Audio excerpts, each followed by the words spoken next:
So ito na nga po yung last pamalingki namin dito sa Japan.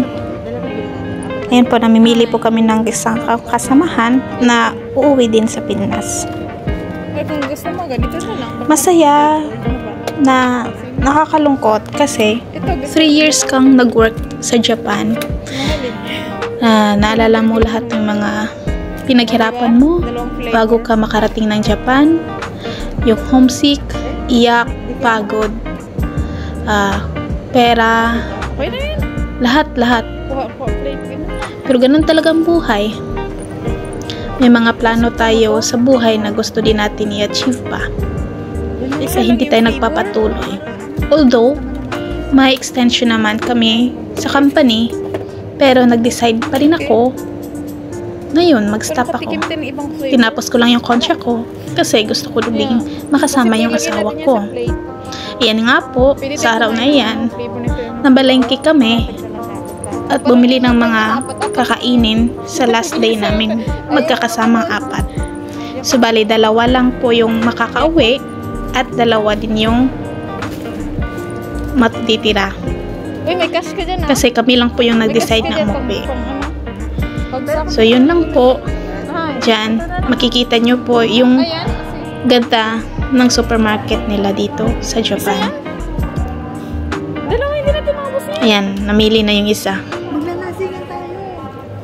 Hopefully, siya din ay magkaroon din ng anak, which is yun talaga yung pinapangarap niya.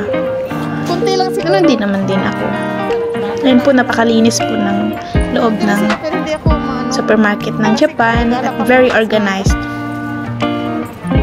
Pwede ka din magtanong pag hindi mo alam kung saan na locate yung hinahanap mo. Or meron din naman dyang tag o dyan sa taas or labels, kaso nga lang naka-Japanese. Kaya mas mabuti po talaga dito na marunong kang mag-Japanese or at least basic na kanji para mas madali mong maintindihan, di ka mahirapan. And din po dito sa loob ng tray nila dito sa Japan. Ayan po. Napakatahimik lang po nila dito. Ayaw nila ng sobrang maingay. And yan. Ako kuha lang ko ng video. Pero actually, bawal pa talaga kumuha ng video sa loob. Kasi parang na-awkwardan po yung mga Hapon. Kaya ginagawa ko parang pa-asif-asif lang po ako na nagsasalamin-salamin dyan. Winesteady ko na lang sa window. Focus lang po sa window or sa door para at least hindi halata. Ayan po yung last kain namin kasi ng araw na yan is paalis na kami. Yan nga po, hinatid kami ng aming in charge na si Sir Glenn. Yan po, patungong airport or Haneda Airport. Travel po kami dyan. Patungong airport. Dala-dala ang aming mga bit-bit na pagka marami-rami napakabigat. So ayan po. Ayan, yan yung magamit namin at nagsakay pa kami ng bus. Ganyan po ka care po yung mga workers sa Japan. Sinisecure po nila yung mga gamit namin.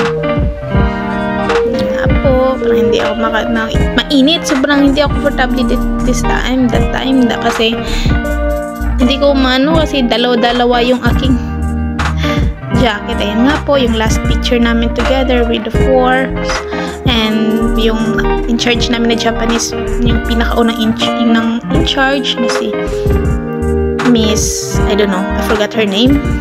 Aoki Sang pala, but she's married now. I don't know. Nandun na po kami sa loob ng aming airplane na sinasakyan. Actually, hindi ako yung nasa bintana, siya yung nasa bintana. Kasi gusto ko kung nasa bintana, napakano ko that time. Pero okay naman. Okay lang naman po siya. Yan nga po. Ano na kami? Sa feeling na ito.